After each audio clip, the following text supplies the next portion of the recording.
national chairman of the Labour Party, Mr. Julius Abure, who has emphatically said that he remains the national chairman of the Labour Party. Mr. Abure speaking during the National Executive Committee meeting of the party in Abuja, where he says that the Apex Squad was clear about its verdict on party supremacy and stressed that party matters are internal affairs of political platforms.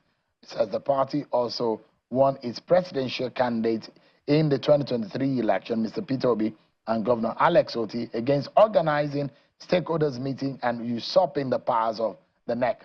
Take a listen to him.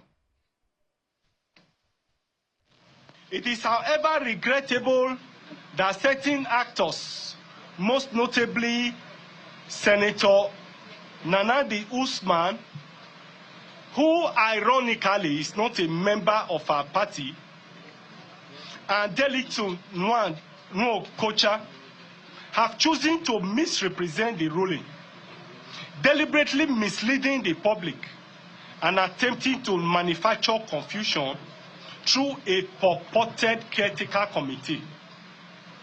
Let it be stated categorically that the so-called committee is both unconstitutional and illegitimate. Let it be known within the Federation and beyond that there is no... Mr. Julius Abure there, but well, the Abia State Governor, Governor Alex Otti, has asked the Julius Abure-led faction of the Labour Party who should give peace a chance. It says the party is bigger and more important than any of them put together. He's reacting to the Supreme Court ruling at his home, country home in Isialangwa, in South local government area of Abia State. He says any person or group planning to destroy the party will end up destroying themselves. He's optimistic that the party will become stronger.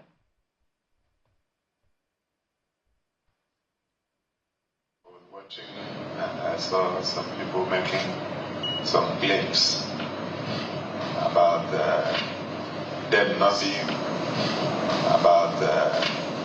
them not being removed by the Supreme Court.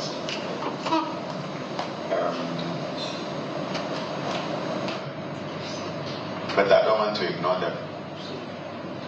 I want to appeal to them. I want to ignore them. I want to appeal to them to give peace a chance, except if what they wanted in the first place is to destroy the party. And if they want to become stronger. All right, then. So one part of what we're monitoring is also the outcome of the Labour Party governorship primary in the Labour, which held over the weekend in Anambra State, where Mr. George Moghalu has emerged the candidate of the party, and he polled a total vote of 573 to defeat his only rival, John Owosu, who got 19 votes. It was held at the primary was held at Finotel Hotel in Oka on Saturday. Mr. George Moghalu, who is the governorship candidate of the Labour Party, is live for us. Thank you so much, Mr. Moghalu, for joining us tonight.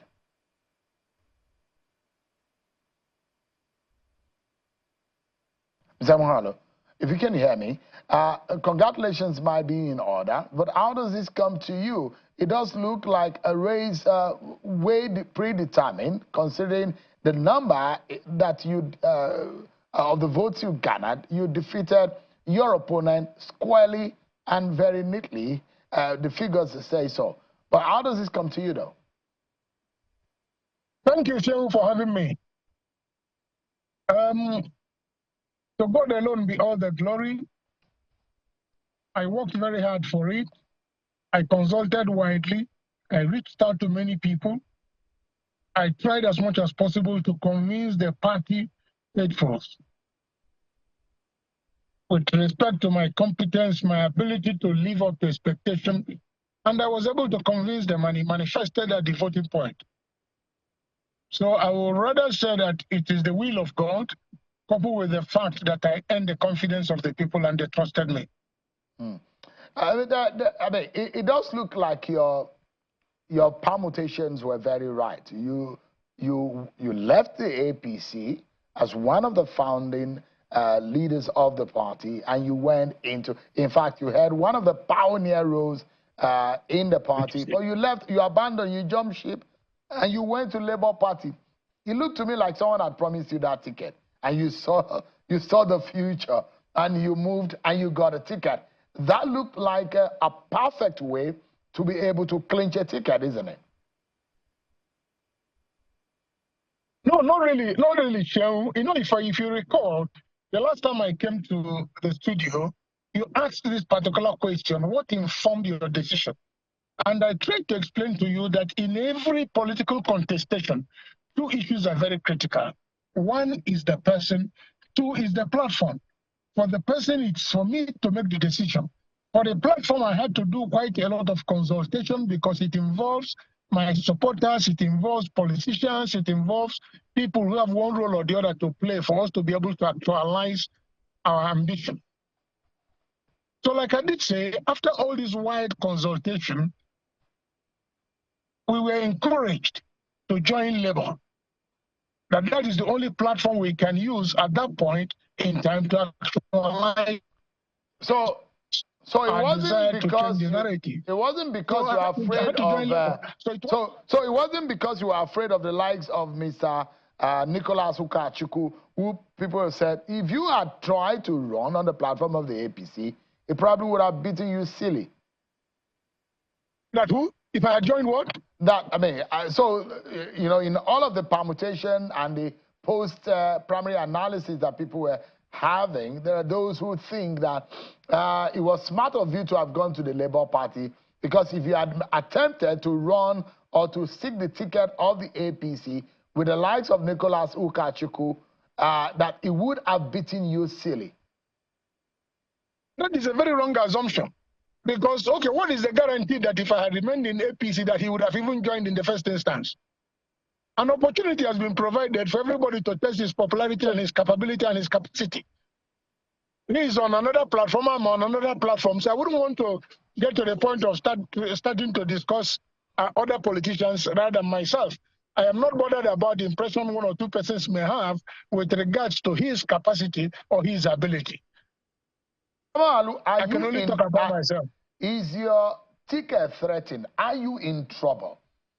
Considering the fact that I saw, just for a moment, sir, I saw that Mr. Abure was the one, he led the process. Under him, I assume that the exercise of the governorship primary held under his watch, and there are this dispute over who the real leadership of the party is. And that's why I'm asking, if the court affirms that Abure is not the right leadership of the party, you might be in trouble and your ticket might be threatened. So I'm asking you, do you think you are in trouble of some sort? No, I'm not in trouble at all. I am not in trouble at all. I don't even see any trouble.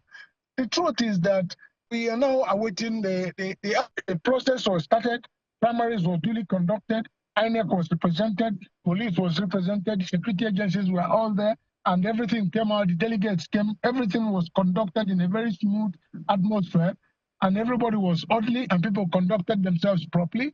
So the reason why I asked this question, Mr. Moghalu, understanding how a governorship primary works, under the law, I'm asking this question in the light of the fact that the understanding of the legality of the conduct of a governorship primary is the fact that the National Working Committee of the party at the national level is responsible for conducting a governorship primary. And there is a dispute as to the original, the authentic leadership of the party at the national level. Isn't this some kind of quagmire of some sort? I don't really see it as a quagmire, because every issue, like I've always tried to explain, a political party is a human organization and interests are bound to clash. Ambitions are bound to clash. Opinions are bound to clash. The issues as they arise, you deal with them one after the other. if there are disagreements of people or people thinking that things are not done the way they expect, there are resolution processes that has to be put in place and all issues will be resolved. For me, I don't feel threatened. I participated in a primary as conducted by the party, and the results were made public and results were made known. So we're waiting for the outcome. We are ready preparing ourselves for the elections that will be coming up in November. If you are referring to Julius Abure as the party, what about Senator Nana Usman and the committee? It is not. It's not in my position. I'm just an ordinary party member. That's the question I'm asking, because if you ran a race that was, if, for example, let me just give this example for a moment. If you want to contest a Guinness World Record, I assume that you will inform the organizers of Guinness World Record. Could you have wanted a Guinness World Record and go to maybe another record organization and think that you still want to get a Guinness World Record? The question is simple. There is a Senator Nana Usman, there is Abure. Abure led your whatever. If the court tomorrow says Abure shouldn't have led that primary, that isn't back to square one. Isn't that going to jeopardize your chances? I don't think so. So by the time I joined the Labour Party, even after consultation with INEC, Abure is the chairman of the party, as INEC made us to understand. As at the time the primaries were started and conducted, Abure was still the chairman. So I don't see where we fell out of line. We are in sync with what the situation is at the moment, and we dealt with it. Now, where does this leave the Peter Obis of this world and the Alex Ottis of this world? It doesn't look like you are in alignment with these two. No, the truth about it is that these two are leaders, are prominent leaders of the party. It is not in contestation. Peter Obi's position in Labour Party is that of the leader, national leader of the party. And it is not in contestation at all. Alex Otti is another leader of the party whose position also is not in contestation. And they deserve the respect they have earned, of which I respect them to the best of my ability.